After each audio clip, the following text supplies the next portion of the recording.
உன் கஷ்டத்தை துரத்தி அடிக்க சிவன் காட்டும் வழிமுறைகள். மனித வாழ்க்கை என்பது நேர்கோடு அல்ல. சில நேரங்களில் ஒளி, சில நேரங்களில் இருள். ஆனால் அந்த இருளிலும் ஒளியாக நிற்பவனே சிவபெருமான். சிவன் கஷ்டங்களை உடனே அகற்றுபவன் அல்ல, அவற்றை புரிய வைத்து மாற்றி துரத்துபவன். நாம் கஷ்டத்தில் இருக்கும்போதுதான் கடவுளை நினைப்போம். சிவன் ஏன் பேசவில்லை? ஆனால் உண்மை என்னவென்றால், நாம் கேட்கும் சத்தத்தில் அவன் பேசும் மௌனம் கேட்கப்படவில்லை. கஷ்டம் என்பது சாபம் அல்ல, அது சிவன் அனுப்பும் ஒரு திருப்புமுனை. அது உன்னை உடைக்க வரவில்லை, அது உன்னை வெற்றியாளனாக மாற்ற வந்துள்ளது. சிவன் அருள் பரிவார் என்பது பணம் தருவது அல்ல, பதவி தருவது அல்ல. மன உறுதியை, தெளிவை, நம்பிக்கையை தருவது. நீ உண்மையாக நடந்தால், நீ பொறுமையுடன் காத்திருந்தால், நீ பிறரை மன்னிக்க தொடங்கினால், அந்த நிமிஷமே உன் கஷ்டத்தின் வேர் அருந்துவிடும் என்று சிவன் சொல்கின்றார். நீ உன் மனத்தை மாற்றினால் நான் உன் வாழ்க்கையை மாற்றுவேன்.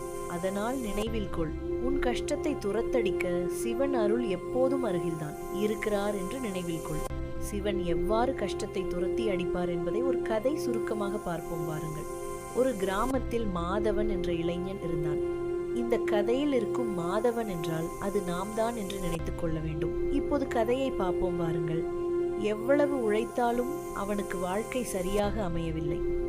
ஒரு நாள் அவன் மனம் உடைந்து கோவிலில் உள்ள சிவலிங்கத்தின் முன் அமர்ந்தான். சிவனே, என் கஷ்டத்தை ஏன் நீ துரத்தவில்லை என்று கண்ணீருடன் கேட்டான். அந்த இரவு அவனுக்கு ஒரு கனவு. கனவில் ஒரு வயதான சந்நியாசி வந்து சொன்னார், மகனே, நீ தினமும் சிவனை வேண்டுகிறாய். ஆனால் நீ தினமும் உன் கோபம், பொறாமை, பயத்தை பிடித்து கொண்டே இருக்கிறாய். நாளை முதல் இந்த 3 விஷயங்களை கடைப்பிடி, உன் வாழ்க்கையில் மாற்றம் உண்டாகும் என்று சந்நியாசி சொன்னார். அந்த 3 விஷயங்கள் இதோ: பிற மனிதர்களை குற்றம் சொல்லாதே, நேர்மையாக உழை, எதை வந்தாலும் ஏற்று நம்பிக்கை வை.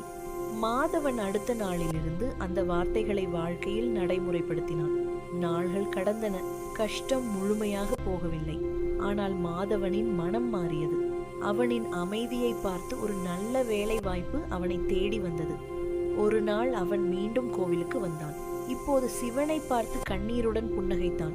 அப்போது அவன் உணர்ந்தான், சிவன் என் கஷ்டத்தை வெளியிலிருந்து துரத்தவில்லை, என் உள்ளத்தில் இருந்து அதை வேரோடு அகற்றினார்.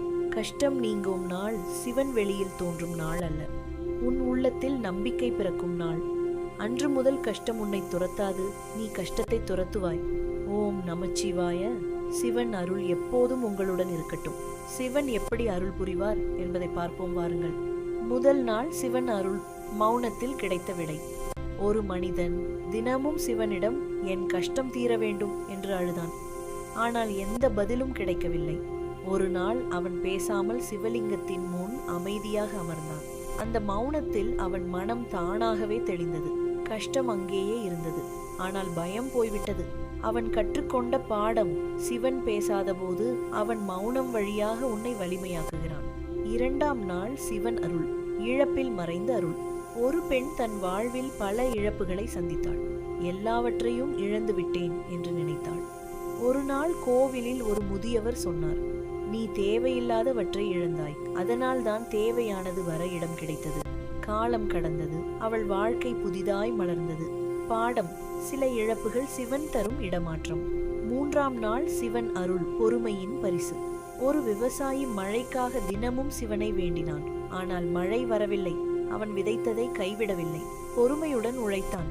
ஒரு நாள் மழை மட்டுமல்ல, அதிர்ஷ்டமும் பொழிந்தது. பாடம்: சிவன் தாமதிக்கிறான், மறுக்கவில்லை.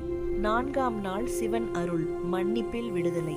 ஒரு மனிதன் தன்னை ஏமாற்றியவர்களை மன்னிக்க முடியாமல் தவித்தான். அவன் சிவனை கேட்டான், என் மனவேதனை எப்போது தீரும்? உள்ளிருந்து ஒரு குரல், நீ கோபத்தை விடும் நாளே உன் மனை வேதனை தீரும். அன்றே மனம் இலகுவானது. பாடம்: மன்னிப்பு பிறருக்கானது அல்ல, உனக்கானது. 5ஆம் நாள் சிவன் அருள். வீழ்ச்சியில் கிடைத்த திசை. ஒரு இளைஞன் தோல்வியால் மனமுடைந்தான்.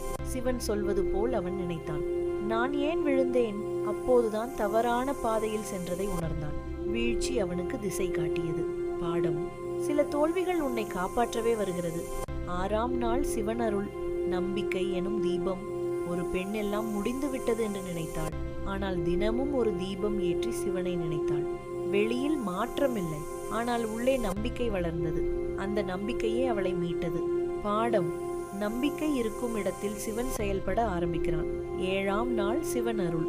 கஷ்டம் துரத்தடிக்கப்பட்ட நாள். ஒரு நாள் அவன் உணர்ந்தான், கஷ்டம் போகவில்லை, ஆனால் அது இனி என்னை ஆளவில்லை. அன்றே அவன் புரிந்தான், சிவன் கஷ்டத்தை அல்ல, அதன் சக்தியை துரத்தடித்து விட்டான்.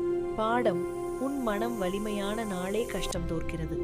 இன்று நான் அமைதியாக இருப்பேன். என்ன நடக்கிறதோ அது என் நன்மைக்கே. சிவன் என்னுடன் இருக்கிறார். ஓம் நமச்சிவாய.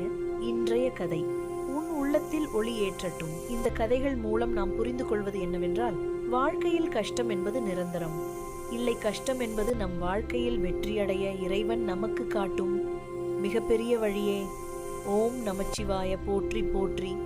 எனது சேனலில் வரும் ஆன்மீக தகவல்கள் பிடித்திருந்தால் எனக்கு சப்போர்ட். எனது சேனலில் வரும் ஆன்மீக தகவல்கள் பிடித்திருந்தால் எனக்கு சப்போர்ட் பண்ணுங்கள். வாழ்க வளமுடன்.